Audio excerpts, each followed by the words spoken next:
When you think about Benjamin Franklin, you probably think of the person who flew a kite in a lightning storm. Or maybe you think of the $100 bill. But Benjamin Franklin was much more. Benjamin was born in Boston on January 17, 1706. At only 11 years old, Benny, as he might have been called by his friends, created the first pair of swim fins for his hands, made of wood. Not impressed? Well, listen to this. He would go on to create many other inventions, from bifocals to the Franklin stove, which burned in American homes for more than 200 years. Speaking of burning, fires were a major problem at this time. This sparked Franklin to create Benjamin's Bucket Brigade. Fire departments were not Franklin's only public works. He greatly improved the American postal system, started the Pennsylvania Hospital, and even realized that when people combined their resources, they could create a public library. Franklin made one of the first political cartoons. He was trying to make the point that the colonies, like sections of a snake, would die if they weren't combined together. What's interesting about that is people actually thought a cut-up snake would come back to life if the pieces were put back together before sunset.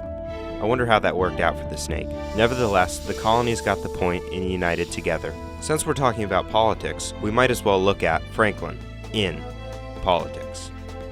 Franklin was elected to the Second Continental Congress and was on the committee that helped draft the Declaration of Independence. Many of the contributions on the document are Franklin's. Finally, in 1776, he signed the Declaration and left for France as an ambassador.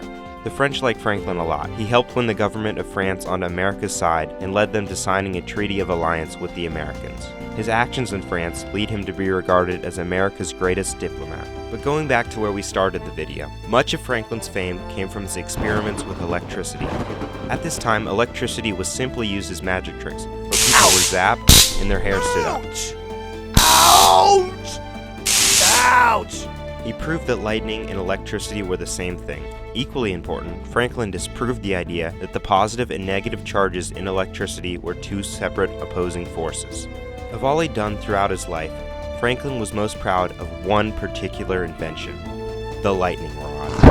A lightning rod is a metal rod attached to the house, and then a wire carries the current from the lightning rod safely down into the ground. This helped prevent many fires. By the time Franklin died at age 84, he had made hundreds of inventions, but because he believed in the public good, never got a single patent. Today it's possible the most enthusiasm people have for Benjamin Franklin is when they pull 100 from their pockets. But if they thought harder, they might realize that Franklin's ideas and efforts are a significant contributor to life as we know it today.